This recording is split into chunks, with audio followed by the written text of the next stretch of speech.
Rafael. Muy bien, buenas tardes. Muy bien, contento de estar aquí. Esto es una terapia, este programa. Sí, siempre. Jochi, mira, antes de entrar al tema que escogí para hoy, cuando llegué ustedes estaban hablando del tema de lo de famoso, de lo del orgullo gay. Que junio es considerado el mes. Ya yo se lo decía al principio, pero yo quiero rescatar algo, y es que el 28 de junio de 1969 fue que ocurrió en Estados Unidos una situación en la que personas que son de esa orientación sexual fueron agredidos. En Nueva York específicamente. Lo que pasa es que en 1969 comenzó a nivel del mundial algo que se conoció como la revolución sexual. Y entonces, en la revolución sexual fue donde ya la gente también empezó a perder el miedo a decir su orientación. De hecho, bueno, ese dato no lo voy a decir, te lo digo fuera del aire, porque porque hay una cuestión que le llaman el 69, que es de ahí donde viene. Hombre, sí.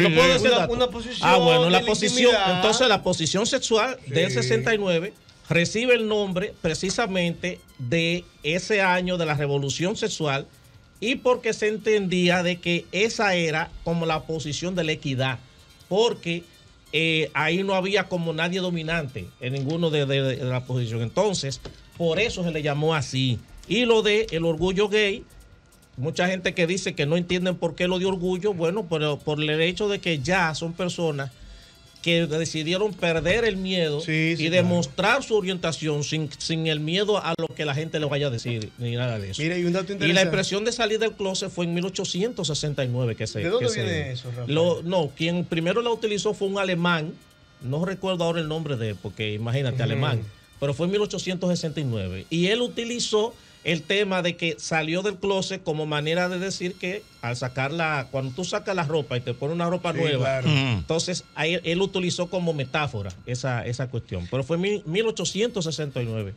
Mira, hay un dato cinematográfico interesante. Hay una película que data, Jochi, del año 1975, que se llama Tarde de Perros.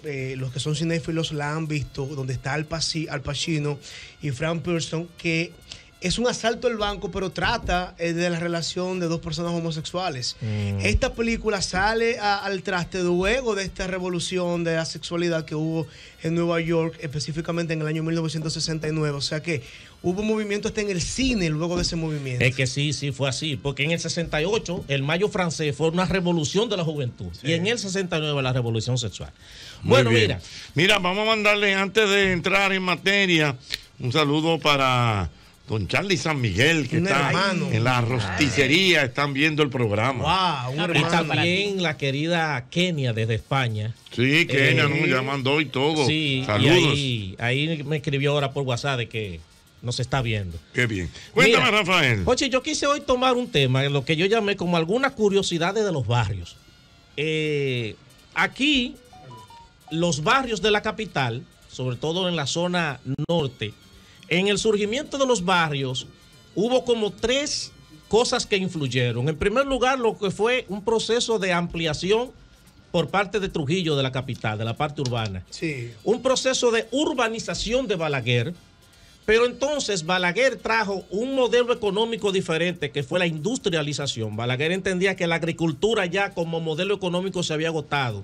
Propició la industrialización y eso provocó que el 80% de la gente de los campos viniera para la capital. Y terminaron asentándose en lugares de la zona norte. ¿Qué pasa? Aquí se hizo como una especie de división de la capital, porque si tú te fijas, de la 27 con Gómez, de la 27 de febrero con Gómez para este lado, están como todas las zonas exclusivas. Arroyo Hondo, La Esperilla, etcétera. Pero de la 27 con Máximo Gómez para aquel lado, estaban entonces todos los barrios de empobrecidos. Y ahí tú te encontrabas entonces ya con Gualey, Guandule, Guachupita. Y eso hizo que aquí se forjara una división de la capital que todavía existe, y es aquel lado y este lado. Esa división de alguna manera fue un tanto, si se quiere, discriminatoria en ese momento. ¿Qué pasa? Los primeros barrios que se formaron fueron Gualey, Simón Bolívar y Capotillo. Gualey, que es bueno decir, tú que eres amante de Cuba, el primer nombre que se le dio a Gualey surge en 1957. El primer nombre que se le dio a Gualey fue Pinar del Río. Pinar del Río, ¿verdad? Por la provincia de Cuba, que se llama Pinar del Río. Pero Trujillo, que le gustaba destacarse, le cambió el nombre y le puso San Rafael.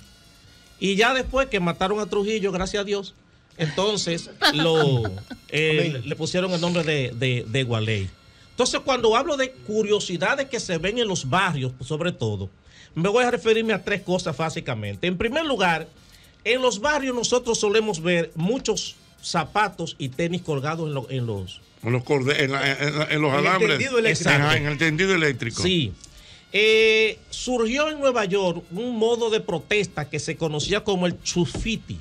El chusfiti porque era la combinación de chus, que significa zapato, y lo de fiti, que era el sufijo de grafiti. De grafiti, correcto. Y lo utilizaban el chusfiti, sobre todo para protestar cuando alguna persona había desaparecido. El chusfiti tomó otro sentido en México, porque en México empezaron a asociarlo con los lugares donde había puntos de droga. Entonces, donde tú veías los zapatos colgados en algún lugar, era porque ahí había un punto de droga. En el caso de Estados Unidos, aquí se asoció con el sentido que se tenía en los Estados Unidos el chusfiti. Y se colgaban los tenis en los cordeles, en el tendido eléctrico, por el hecho de que cuando en el tiempo de los 12 años de Balaguer, sobre todo, aquí se empezó un proceso de persecución de la juventud. Y cada vez que desaparecían algún joven, ya la gente sabía que difícilmente iba a regresar. Y el colgar los tenis en el tendido eléctrico era una manera de protesta. Entonces, la gente ya ahí empezaron a asumir el llamarle colgar los tenis cuando una gente moría. Sí, es verdad. Y decía, mira, fulano colgó los tenis. Porque su desaparición, la desaparición del joven, no necesariamente era sinónimo de que se murió. Ahora, difícilmente regresaba. Entonces, ya la gente lo asumía con eso. Y en los barrios empezaron a surgir una serie de personas que la gente empezó a llamarle tigres. Yo quiero aquí hacer una aclaración, porque hoy en día la gente tiene una connotación negativa del tigre. Porque el tigre lo relaciona con el ladrón, el delincuente del barrio. No debe ser así. Exacto. Cuando el tigre era todo lo contrario. Sí. El tigre era la persona que tenía múltiples habilidades y que si se te dañaba de la luz, el tipo iba y te la arreglaba. Que si se te dañaba algo en la casa, el tipo iba y te lo arreglaba. Pero ¿qué pasó? Es que llegó un punto en que habían tipos del barrio que agarraban y te dañaban la luz a propósito para que luego tú le pagaras para ellos irte a conectar los Tú sabes que aquí hubo un escritor dominicano, nuestro querido Lipe Collado, que escribió un libro que se llama así, El Tigre Dominicano. Y te hace un análisis porque acuérdate que incluso el tigre tiene como diferentes connotaciones. Sí, claro. Está el tigre bimbín, el tigre decente, el tigre gallo. Sí. Toda esa clasificación hace el tigre guapo. El tigre guapo. Sí. Pero había una situación. Incluso yo recuerdo que alguien decía que la condición de ser tigre dependía del momento en que se estuviera viviendo. Por ejemplo, tú me dices a mí, Jochi, tú eres un tigre. No, yo no soy un tigre, yo soy un tigre que estoy bien cuidado y esto, con lo otro. O sea, tú no me puedes... Depende de la conversación, el contexto. El contexto. Tú me dices, Jochi, tú eres un tigre, yo me defiendo. No, claro. Espérate. Pero yo sé. También. Pero por la connotación. Pero si yo veo que tú me quieres fuñir en un negocio y digo, mira, yo soy más tigre que tú. Sí, es verdad. 100%. Sí. Que depende del contexto de la... Y si te contratan también. Ajá. Por ejemplo, si te contratan, si tuvo una entrevista de trabajo y entonces le dice el que está contratando, estamos buscando gente seria para ocupar ese puesto. Usted no es un tigre. Y lo cuestiona y dice, no, yo no soy tigre. No, yo no soy tigre.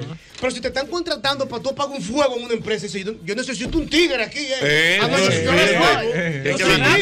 La condición de tigre dependiendo. Lo va a contextualizar. Exactamente. Pero había una situación, y es que había muchos tigres en el barrio que su forma de caminar era esta. El tumbao. El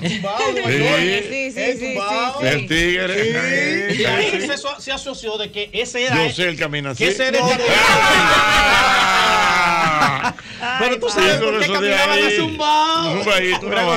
Que si tú no llevas tu tumbao te atracan en los barrios. Pero tú sabes por qué caminaban así. ¿Por qué? Porque resulta que ya después, en vez de desaparecer los jóvenes, lo que hacía era que si agarraban un tipo en una huelga o una cosa, lo que sea, lo primero que hacía la policía es que le daba un tiro en una pierna. Y la intención era lisiarlo para que no caminaran más, pero quienes podían volver a caminar, entonces terminaban caminando así. Con ese tumbadito. Sí, con ese tumbado. Entonces, de ahí se asoció que ese era el caminar de los tigres, porque muchos jóvenes, que ahí tengo que también decirlo claro, muchos jóvenes a quienes les hacían eso, al quedar imposibilitados, se dedicaban a la delincuencia.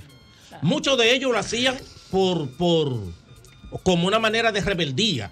Yo, por ejemplo, conocí un joven en Los Guandules que él me decía que un día él iba llegando al barrio de noche de la universidad. La policía lo paró y entonces le pusieron droga en la mochila que él traía. Al muchacho lo mandaron a La Victoria y se chupó 5 años preso. Wow. Cuando él salió de La Victoria, hay un problema serio, porque después que tú estás preso, conseguir un trabajo en este país cuando tú sales es terrible, por si la gente no lo sabía. En este país, en cualquiera, ¿eh? Sí. Entonces, cuando él sale, nadie le quería dar un trabajo en ningún sitio. Y al final, ¿qué hizo él? Se dedicó a la delincuencia. Entonces yo hablaba con él y me decía, lo que pasa es que al final yo tuve que convertirme en lo que la gente decía que yo era, cuando yo realmente no era eso. Entonces, esas situaciones se dan, incluso hay una situación de discriminación, porque también muchos jóvenes de los barrios tienen que poner una dirección falsa si van a buscar un trabajo. Porque si les dicen que son del barrio, no se lo dan. Sí. Un muchacho que diga que es de Capotillo y pone en el barrio Capotillo, no le dan el trabajo. Lo estigmatiza. Se lo estigmatiza. Sí, claro que sí. Entonces, el otro barrio que decía que se creó, el segundo fue Capotillo. Y el nombre de Capotillo se le puso también por lo del grito de Capotillo, que se dio en lo de Constanza Mamón y Estero Hondo, con lo que empezó la restauración del país. Fue el segundo barrio. La otra cosa es, el barrio es el decodificador y el que transforma el lenguaje de la sociedad. Por ejemplo, en el barrio se va dando una situación y es que el lenguaje va tomando como otro tipo de referente y otro tipo de simbología. Por ejemplo, yo voy a poner un solo ejemplo. Bulín 47, yo vi que el Cocodrilo le hizo una entrevista y él le dice, mire, yo quiero darle las gracias a usted porque cuando yo no era nadie, yo vine a este programa y usted a mí me trató como un verdadero gángster. ¿Cómo? Y yo decía, ¿cómo? ¿Cómo un verdadero? Que si tú lo interpretas literal, exacto, es preso que debería estar. Exacto. Pero Silvio Rodríguez dio un concierto en el Quisqueya gratis. Yo voy a ese concierto. Entonces yo voy a una muchachada que hay allá en los bleachers de los barrios, de por ahí de Cristo Rey. Digo yo, déjame subir para estos muchachos.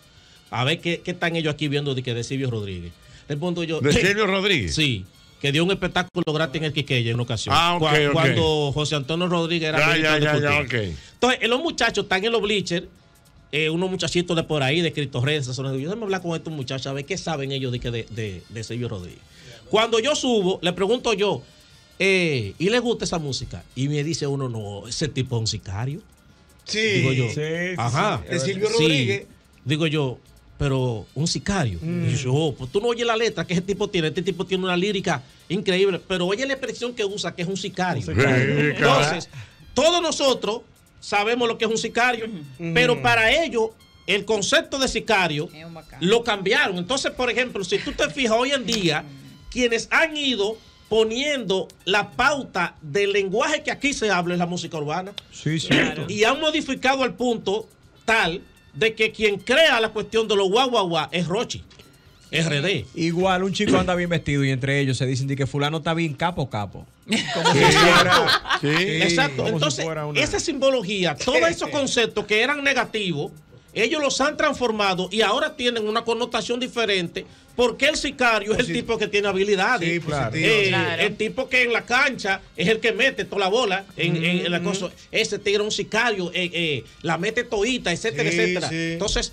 esa modificación del lenguaje surge desde los barrios. Sí, claro que sí. Entonces, a veces a la gente se le hace difícil como tener que aceptar eso porque viene de los barrios.